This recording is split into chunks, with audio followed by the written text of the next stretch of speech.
what's going on, guys? It's me, Train Man, and welcome back to the Zombie Train. This is episode 268, and this is the last episode for a couple of weeks because I'm going away on vacation, which I talk about a lot more in Under Construction, which you can watch. It's the same footage from this, and it's coming out at about the same time.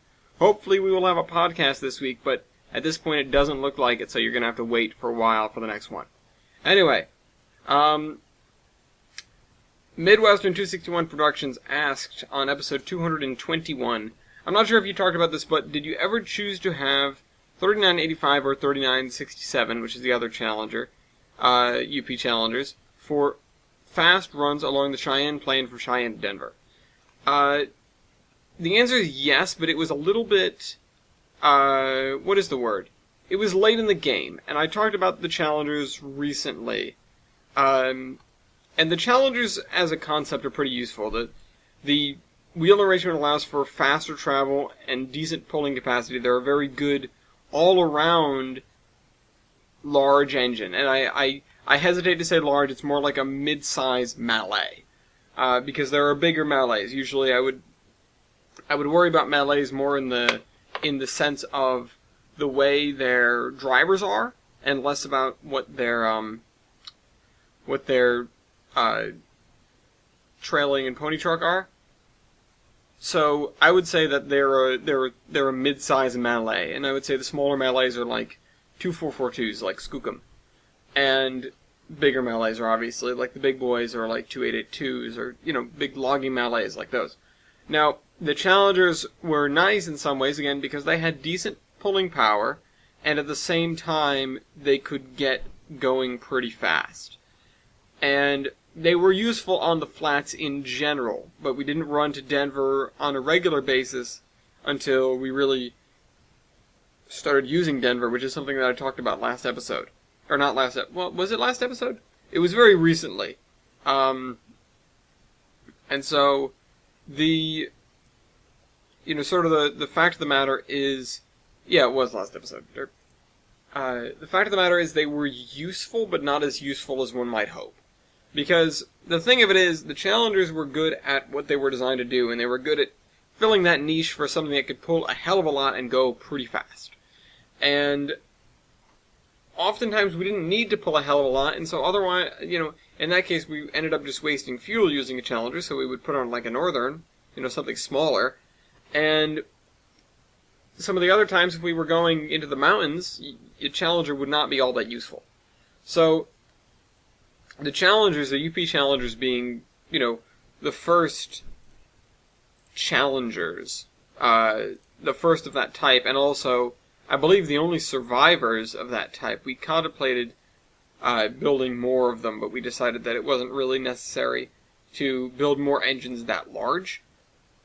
And, let's see, I had my thing somewhere so I could check, but what I'm saying is, they were good for a few things, and yeah, we did end up sort of shifting them back to the Front Range area, because that's sort of what they belonged to do.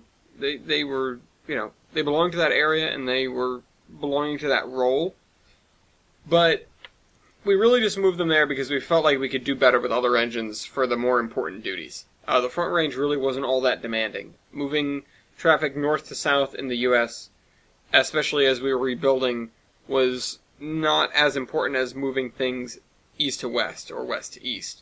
Because to move things from the West Coast, soldiers and all sorts of munitions and everything they would need, and then, moving stuff back, whether that be refugees or wounded soldiers or, whatever. The stuff that went back the other direction was actually really important from wherever the line was west back to the Pacific Coast where the capital was, or, well, the center of operations, I guess.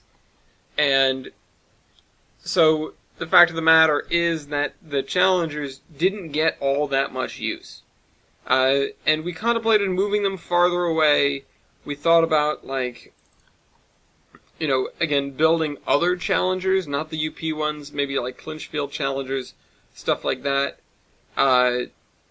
But overall, the sort of cost of using those, and yeah, they are the only two, aren't they? The cost of using those engines did not really outweigh the benefits of using those engines. And it's because they fall in an awkward middle ground. And these, just for the record, because I popped open my spreadsheet here of this, they were numbered 1592 and 1593 in the zombie train locomotives, which they started to, at this point we were reaching the end and each locomotive got like an individual number. So, anyway, so, yeah, that's that. That was really it with the Challengers. Their story is not all that interesting, unfortunately. And really, that's the story of a lot of engines, because towards the beginning, we were scrambling, and we were looking for anything that could run. And a lot of railroads have these very, the light Mikados, or, 060s even. There are a lot of 060s, a lot of 040s even. Maybe not as many. But smaller engines that run, because they're easier to deal with, they're easier to do. You can get away with that on like a tourist line, whereas if you're 765, you only have, 765 is pretty versatile, but it has to go from place to place. And it has to do these big things. And 261 is an even better example. It has to do these big things. When engines like that before the war ran, it was usually sort of as, not like a publicity stunt, but it was an event. It was a major event. It was not something you'd see running every day. And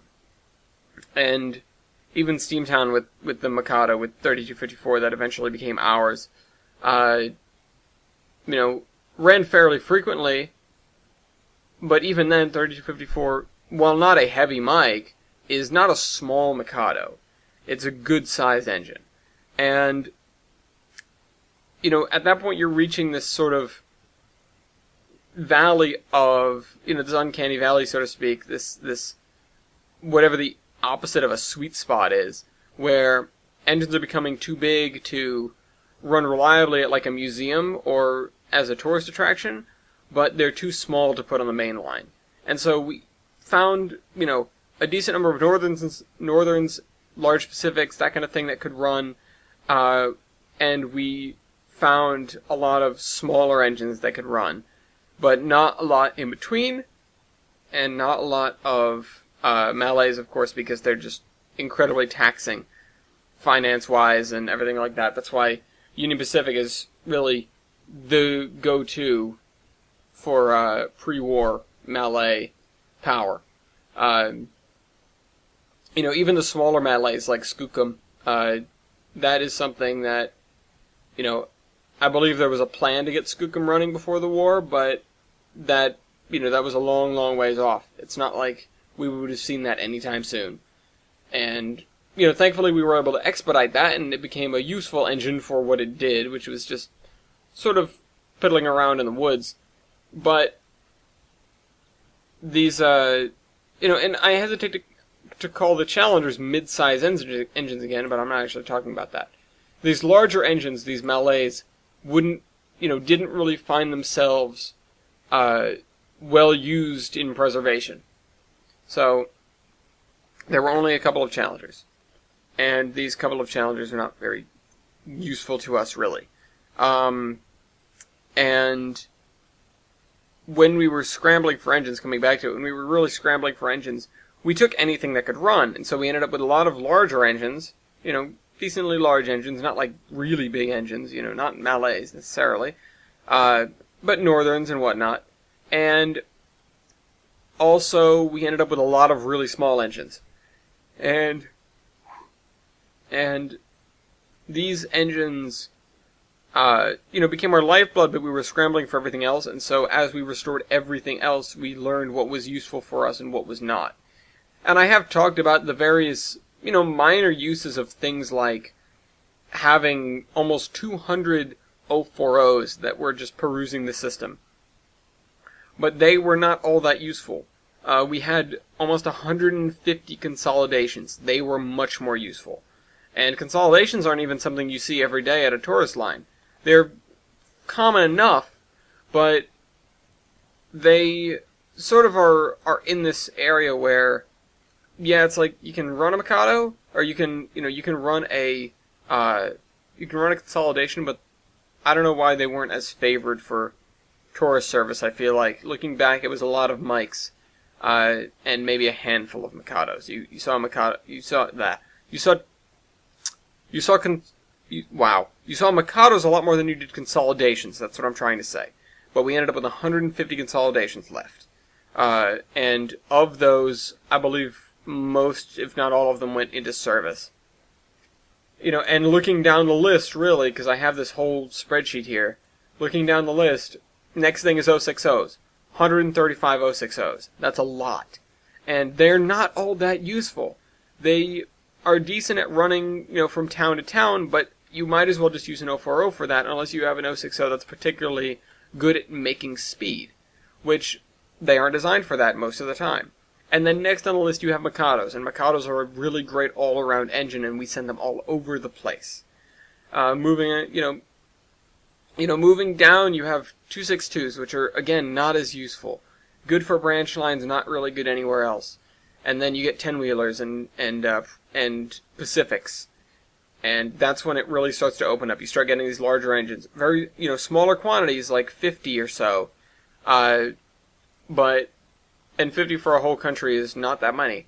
But you start to, at the beginning of the zombie train, you really got to look at sort of the cross-section of the locomotives that we ended up having at our height, and think about how many of those engines we'd have when we started.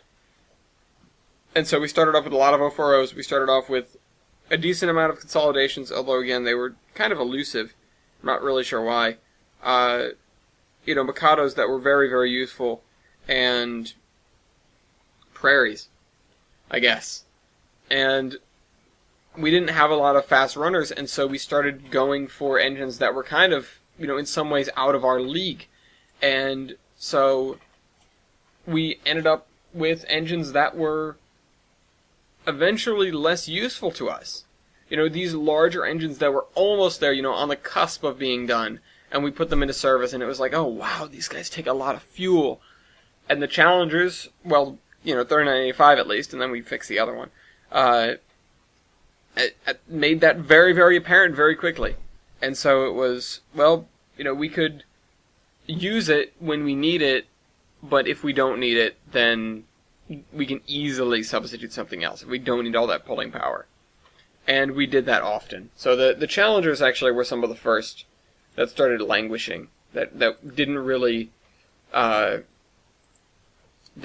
get use late into our transition era.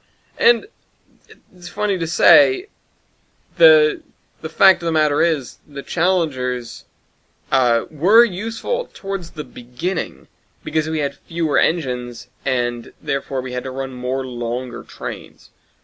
But as time went on, we didn't have any more Challengers, we just had other smaller engines, and we were able to divide the work up a little bit more among Northerns. Especially because if you look at what we had, we had, where's my Northern thing? We had like 14, what are those, mountain types, and a whole bunch of a whole bunch of Berkshires, and 40 Northerns. So you look at that and you go, okay, wow, as opposed to 2 Challengers, it didn't really compare. And yeah, the Northerns were more versatile, we could send them elsewhere, which is why the Challengers didn't become irrelevant until the end, or close to. But the Challengers were not our first choice, after we got enough engines to substitute for them. So, yeah, they got used. They did get used in the way that you asked, which is kind of funny, because usually I get these questions. It's like, no, they weren't used there, we sent them somewhere else. But no, they stayed very close to home, because we couldn't really find much use for them elsewhere, which is unfortunate.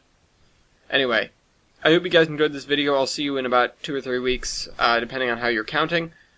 Of course, leave me questions, comments, concerns, all sorts of those things, and I will see you then. Trainmen out.